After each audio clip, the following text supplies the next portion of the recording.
Welcome to the American Horse Publications webinar. I'm Jeremy McGovern, Vice President with the HP, and welcome to today's webinar. This is our fourth of the year, and we've had some great topics, and very blessed to have Abigail Boatwright presenting with us today. Before we begin, I wanted to alert you to the GoToWebinar control panel, and there you'll see an area for questions. At any time during the webinar, submit your questions, and once Abigail finishes her presentation, we'll go through as many of these questions as possible. So want to thank Abigail for joining us. I think if you've ever been to an AHP meeting, you'll find her to be one of the most helpful and engaging members, always ready with a kind word or some solid advice. Certainly we all know her from the Freelance Remuda, and she will tell us a little bit about herself. So without further ado, let me turn it over to you. Thank you, Abigail.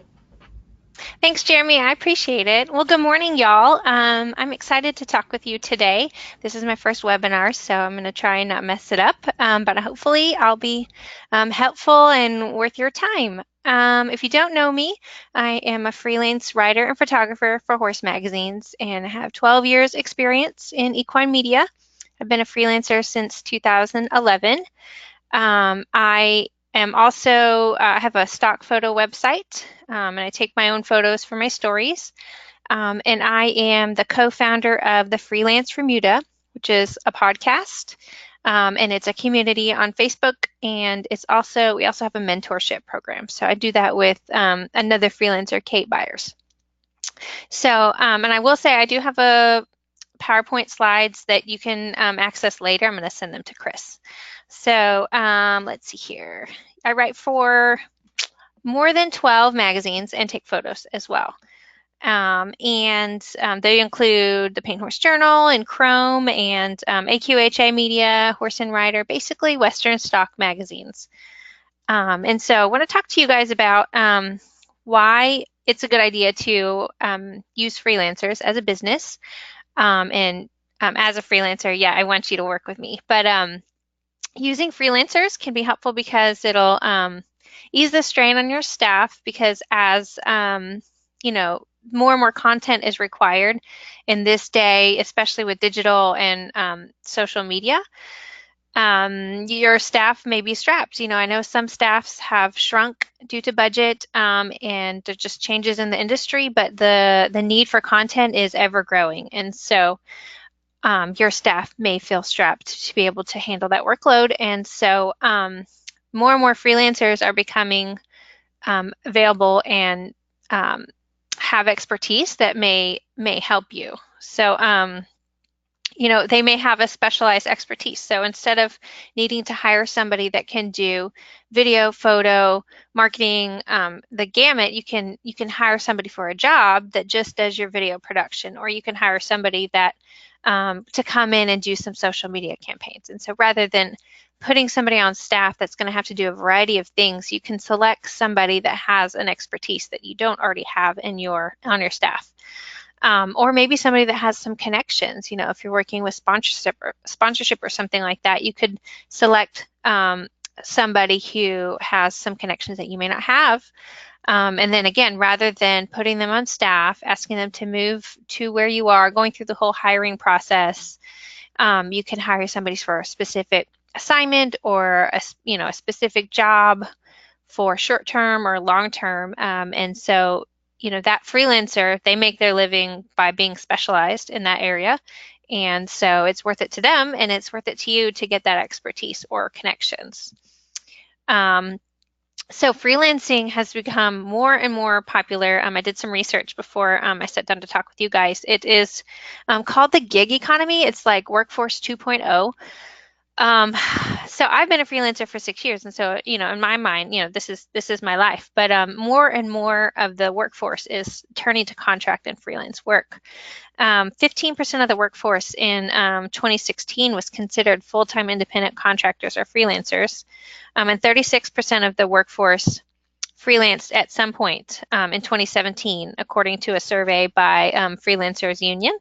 And then 20% of companies globally that have more than 1,000 employees have a workforce that is made up of 30% or more of contingent workers. And so I know most of us are not working with companies that have 1,000 employees, but these big companies, they're using contract and independent workers. And so freelancing is becoming more and more a valid career path. And so that's helpful for both businesses that need somebody that can be dedicated to a particular job and for freelancers that are trying to make a living. And so the bulk of what I wanted to talk about with you guys is some of the services that freelancers can offer, because we may just think about traditional print writing and photography, but there's way more different tasks that freelancers can do and are happy to do. And so, writing is the obvious big bucket. There's print articles, but there's web articles, there's blog posts, there's press releases, there's copywriting. So writing for your website, your bios and all the copy that's on your website. There's copy for email blasts and programs and courses. There's catalog copy. We in our freelancer meet, I had a company that was looking for somebody to write all the copy for all their many product descriptions. That's something that can be hired out. You don't have to do it in-house. There are freelancers happy to do that. And then there's, again, e-commerce descriptions. So pretty much any time there's written content, you can hire somebody to do that. There are freelancers that specialize in all kinds of copy, and you can choose somebody that knows about your industry, or you can select somebody that would only do features or only do web or only do event coverage. That's, writing is one that we often think about, but pretty much anything that needs to be written can be written by a freelancer. So then there's social media strategies. And I know a lot of companies like to do that in-house, but you could also hire a consultant to come to discuss with you, or a coach, to discuss with you how to best, leverage your company's brand through campaigns, social media campaigns. So they can either help you on the back end, or you can hire somebody that can actually implement that for you. And that's something that there's a lot of freelancers that really enjoy managing social media pages and running, Instagram and social media stories. So that's something that you don't have to do in-house. A lot of times, they do it in-house, but that's something that can also be freelanced out.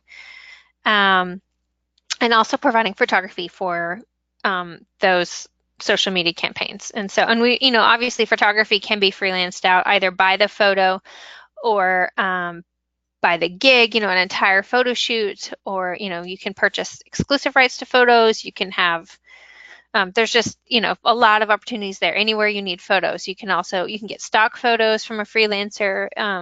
There's a lot of avenues for that too, but social media as well. So videography, that's something I've seen a lot of companies hire out somebody to do just videography for a specific project. So rather than putting somebody on staff, you can hire somebody whose skills lie in videography. And I think anymore you need to have somebody that's excellent in that field, because it's not something that you can just bumble through. I have tried, but I think it's helpful to hire somebody that can take good video and can also produce that video and edit it for you and help it look professional. And it doesn't need to be somebody on staff, so you can hire somebody out for that.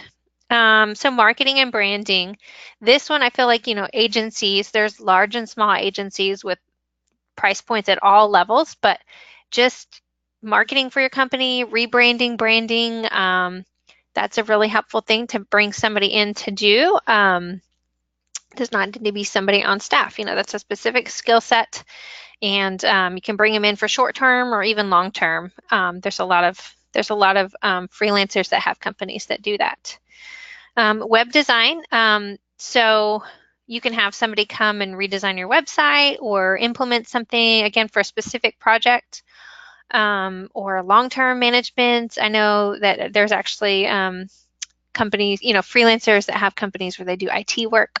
So you can have that in the gig mindset versus somebody on staff. And they may have specialized skills, that would be helpful for your company.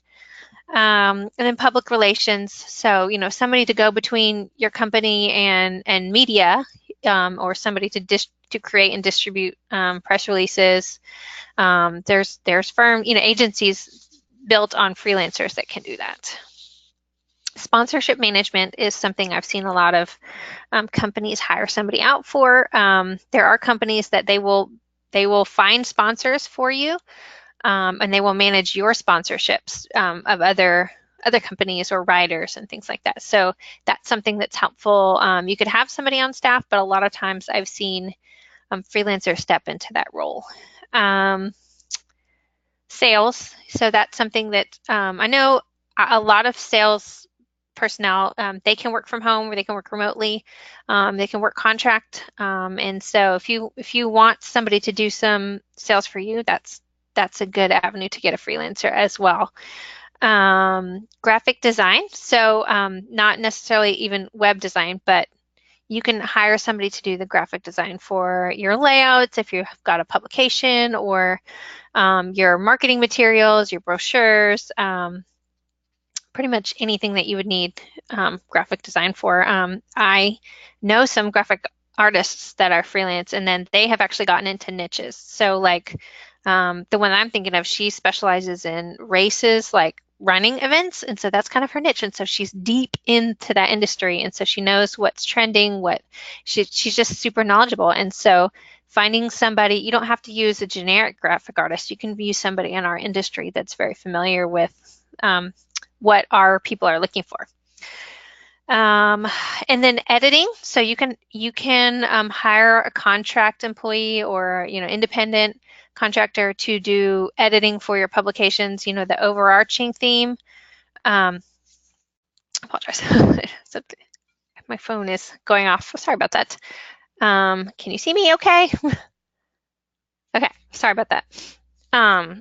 So yeah, editing. So you can hire somebody to do editing of your publication, like on a long-term basis, or you can have somebody just do proofreading, where they have one extra set of eyes and they're checking things to make sure everything makes sense. Or you can have somebody do copy editing. There's all the different levels from proofreading all the way to editing a whole magazine, and you can hire a freelancer at any of those levels. So that's a huge list that I could think of. There's a lot of different places where you can plug in a freelancer, but it's important to choose the right freelancer. So finding a freelancer, there's a couple different ways that you can find a freelancer.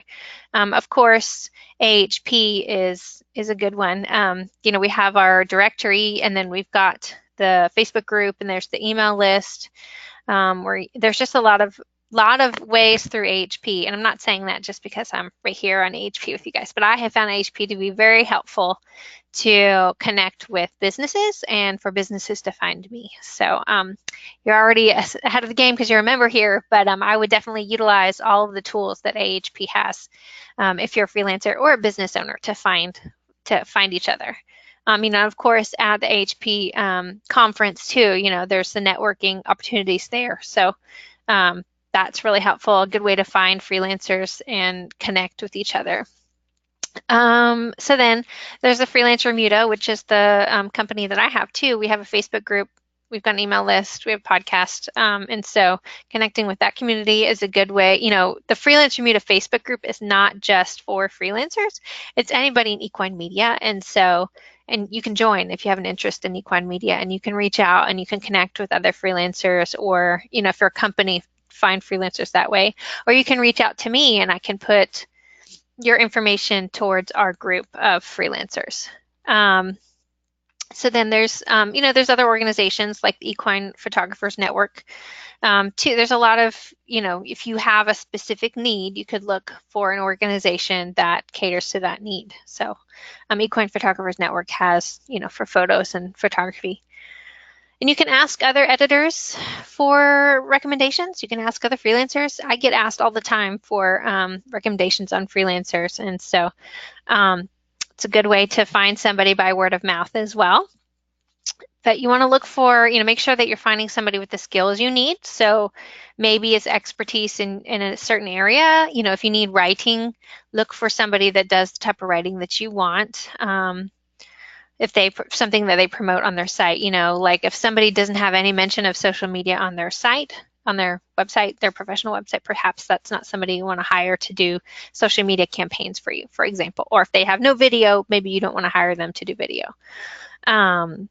You want to look for somebody that's got some experience in results. And, again, that might depend on the size of your assignment that you have or the need. If you've got, so if you have a small need, you can maybe go for somebody just starting out. If you've got a massive project, you might want to find a more experienced freelancer that, and the rate, the payment may go up as there's more experience and more expertise, but that's how it goes. Knowledge of your niche is also helpful. So, even in the horse industry, there's dressage. Like if you're going to be doing something dressage riding, perhaps you need to find somebody that has some experience with that. If they're doing sales for your dressage company, find somebody that has some knowledge of your industry. A horse person is a horse person, but if you want good results, this is your chance to find somebody that specializes in your particular discipline or breed or, region, things like that. So again, versus hiring somebody and then training them, you could hire somebody already knowledgeable with the connections. So always want to look at their portfolio. You can ask them for more examples if they don't have much on their site. Personally, I would, I always encourage freelancers to have a website with a portfolio or have a portfolio available to send to clients. And so if you are looking for somebody and they don't have a website or they have no online presence, I wouldn't recommend using them. I say that, but this is, it's 2018 and it's very easy to throw your stuff up on a site. You can go by, ask around and ask for referrals about this person, try and get a feel for their reputation. It's a very small industry, so asking around, you probably can find some information about how somebody's done for them, their past work, and you can ask for referrals again from people who have done similar work as what you need. And then, what to expect when you're working with a freelancer. So, I recommend having a contract on both ends. So if, you as the company, it would be a good idea for you to create a contract that outlines everything that you expect from your freelancer. And if you're a freelancer and you don't get a contract, I would recommend sending a contract to the business. It's just a really good idea. It doesn't have to be legalese.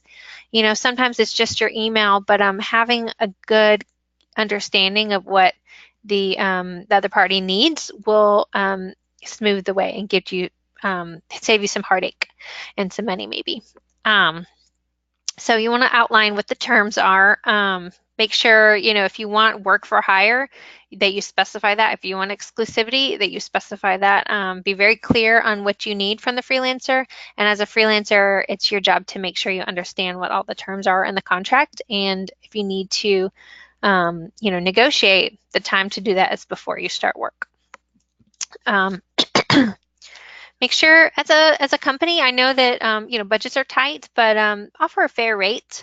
It's not Upworks, where people are paying pennies. It's you're paying for expertise, and so don't lowball. If you try and, I know budgets are tight, but I would just say try to pay a fair rate and maybe do some research on what that rate is.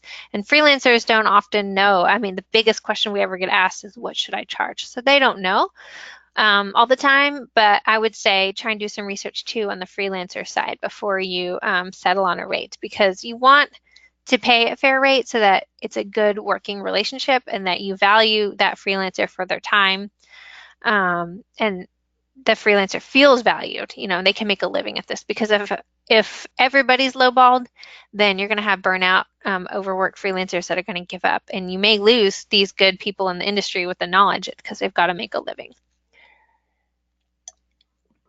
So deadlines definitely need to be discussed. So you need appropriate deadlines. I've been asked for 48-hour turnaround on a story sometimes. It's unreasonable. And I get, that sometimes people fall through. And so, but if you're regularly asking your freelancers to have these super short deadlines, pay a little bit more, some people are full. I mean, I do my best to meet all my deadlines, but if it's an unrealistic deadline, I'm going to have a hard time meeting it. Or may charge rush, which I rarely do. But if you can work out some, realistic deadlines, that would be good. My whole year gets planned out the summer before, and I have a few openings here and there. But if you really want to work with a certain freelancer, contact them as soon as possible so that they can get you on their books. And then communication. I mean, freelancers sometimes are afraid to come to companies with their questions because they don't want to bother them, or they don't want to say the wrong thing, but they want to do a good job, and so I always tell freelancers to communicate if you have any questions before it goes, you get in a storm or something like that. And then as a business, if you've got something you need to convey to that freelancer, if you have an expectation, or you want a story to go a certain way, or you want the photos to look a certain way, it's on you to communicate that with the freelancer. Some of them will ask you, if they don't understand. Some of them are going to muddy through, but if you want a certain type of results, the more communication that you can give, that you can provide that freelancer, the better. And as a freelancer, I really love it to have some email conversation. Maybe one short phone call. An hour-long phone call is really hard, but having it back and forth on email is helpful. If it's something sticky, sometimes hopping on a call really does help. Diffuse a situation. If you're like, well, I don't know what they meant by that. It can be helpful to hop on a call to straighten things out. But for the most part, I love having email conversation because then I can refer back to it. I mean, I take notes, but it's nice to have it that way. So, we want to respect each other's time. So don't, no long conversations kind of thing if you can avoid it. So unless you're paying for consultation, then that's a different situation. But I guess the last thing that I wanted to say is, when a company can forge a relationship with a reliable freelancer, both sides are pleased with the process and the terms and the work involved, then both parties benefit.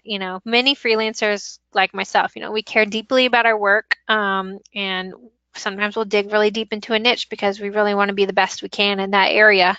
And freelancers like that are an asset because they can bring your company fresh ideas, sources, and new images, and a new way of looking at things that you may not have at your disposal. And so, it can really help you if you can find a dependable freelancer. They can be a real asset to your company. At the same time, as a freelancer, the goal is always to get that regular work. And so the way to do that is to be dependable and communicate and deliver the best work that you can. So that's my spiel. That's all what I've got to talk about, but I am open to any questions. I don't know if Jeremy's got any Yeah. questions, anything we can talk about. Yeah, just a reminder for everybody who's listening in, if you haven't yet, you can submit a question on the GoToWebinar control panel. I have a couple already. Getting back to that idea about paying a fair rate, what are, for either party, for the freelancer or for the publisher, whoever it may be commissioning the work, what resources do you like for trying to determine what a fair rate is? Yes, this is literally the number one question we get asked. There are resources out there, but they are not specific to the equine industry. As far as a freelancer, generally I'm kind of tied to whatever the magazine can pay me or the company can pay me, but I do have, there's freelancer websites out there where you can try and find a rate, like a word per or cents per word or something like that. I just try to go with what the general consensus is of others in the industry. I wish I had a good answer. A lot of times I go by what the magazine can pay me because I know their budget is tight. There's kind of a range, and I don't know what the answer is for that one. But I would talk to other people in the industry, and sometimes you can find out what the rates are ahead of time. Okay, well, let me follow up with this then. You do get lowball, so as a freelancer, how do you, I guess, politely put that they are undervaluing your work? Well, if it's a company that I'm willing to, I really want to work for them, I would say, hey, this is right here is my general rate. So if it's far below what I normally get paid, I could say, hey, this is what I normally get paid. Is that something you can do? Can we work together on that? Negotiate. And sometimes they can do that. And there's other ways that you can negotiate too. Um, maybe you can get, I don't know, bartering or something like that. So I know budget can be tight sometimes, but I'm willing to negotiate. And so, sometimes that works out. A couple of times that has worked. But if it's a magazine I really want to work with, sometimes I'll bite the bullet on it, but not if it's a super low rate, because it's just hard for me to, pay my bills that way. Okay. Could you talk a little bit about payments and how you should be expect to be paid? Do you like to be paid in advance? Oh, that's a good question. I For photo shoots, I usually get a down payment, not from a magazine, from a business. I'll get a down payment and then I get paid upon delivery of the rest of of the images. For magazines, and other clients, usually I send an invoice and we've discussed if it's going to be due immediately on receipt, or if it's going to be due in 30 days or 60 days or upon publication. And as a freelancer, I would like to get paid as soon as possible, but I know magazines, sometimes they have to wait till it's published. So I would prefer to get paid upon receipt of invoice, but that's something that you have to negotiate with the company. And I use QuickBooks, and so people can pay through that, or they can mail me a check. Most of the time I get mailed a check, and there's a couple that I do bank transfer, which is also nice too, because then you're not checking the mailbox all the time. Okay. And of course, as AHP members, we know some of the best ways to find work are by attending the seminar and the career path. But what advice do you have for a freelancer in getting their foot in the door, other than those great resources? Other than those, I would say, make a list of the companies you're interested in working for, and get to know the companies. What kind of needs do they have? Who do they serve? What is their magazine? If it's a magazine, what does their magazine look like? Read the magazine. Um, and if it's for a magazine, like maybe come up with some pitches and email the editor and say, here's some ideas I have for you. If it's a company, reach out if you've got an idea of how you can help that company. And I would email them, or, give them a call. I think email is best, and then maybe follow up with an email. And I would just reach out. You could also, talk to, if you're like, say at a horse show or something, you could talk to somebody that's on staff. If you're interested in working with an association, talk to the editor in person. If you can see them in person at an event, that's a good way to, face to face, talk with them, introduce yourself. And then the biggest thing I think is share how you can help with that company. If you're a freelancer, how you can help, and maybe a little bit about your credentials, because companies, they have needs. They may not be able to do all their social media, and if you come up to them and say, hey, like, I love this about your company, and I do social media, is that something that you have ever thought about hiring a freelancer for? Here's some of the things that I've done. So that would be my advice. Okay. And then you talked a little bit about expectations, understanding the work, and here we are, the balance between getting enough direction and the corrections you may get back. What, as a freelancer and having worked with publishers on any of these topics, what do you think are the key questions you should ask to make sure everybody's on the same page and avoid misunderstandings, so that the submitted work is up to par? That's a good question. So let's say I get an assignment. I've gotten any from saying, write about halter, to a full-on pitch. It looks like a pitch, like what I would send them, like title, deck, first paragraph kind of thing, and photo ideas and source ideas.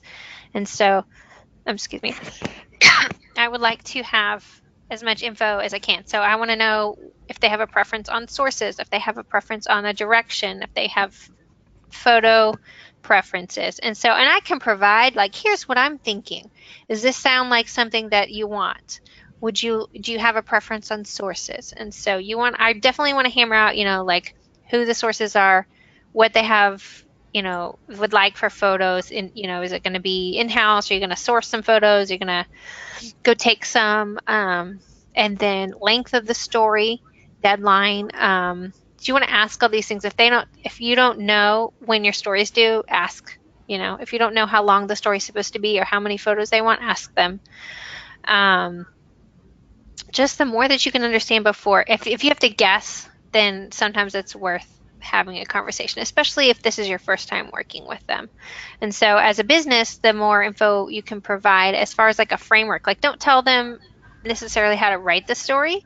If you trust the freelancer is going to do what you've hired them to do, you don't really want to micromanage, but just the basics of deadline, rate. If you have any preferred sources or sources not to use, if you want anything you want them to avoid, and photo requests, those would be the big things. And also, of course, how to get paid, how they want to get paid, and all that stuff. Okay, we have a couple more questions.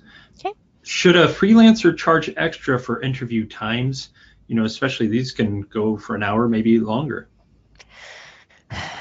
I wouldn't. So it depends on what it's for. So if it's for like a publication, if you anticipate that it's going to be a long interview, you may build that into your preferred rate. So if it's going to be a complicated story, think about how long your interviews are going to be. Maybe ask for a higher rate. If it's going to be an easy, straightforward story, then maybe not. But that's difficult.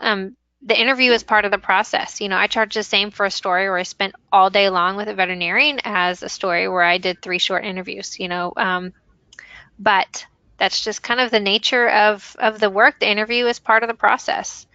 I wouldn't charge for that. If you're doing marketing or something like that where you're charging by the hour or by the project, that can be built in. But just keep in mind when you're agreeing to a rate, how long you think the interviews are going to last, and make sure that it's worth your time. Okay. As a final question, in today's market, do you think as a freelancer it's best to specialize in 1 or 2 areas, such as writing and photography, or becoming a jack of all trades, adding videos, social media, public relations, etc.? Do companies prefer someone who can do everything or a couple of things very well?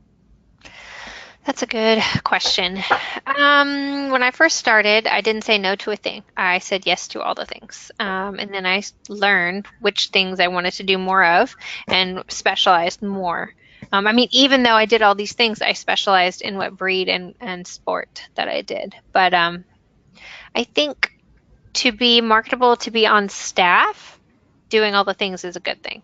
To be marketable as a freelancer, specializing, I think, is a good thing. And I don't think that you should shut out other things. Like if you've got an interest in learning about videography, go for it, but you don't have to offer every service ever. I think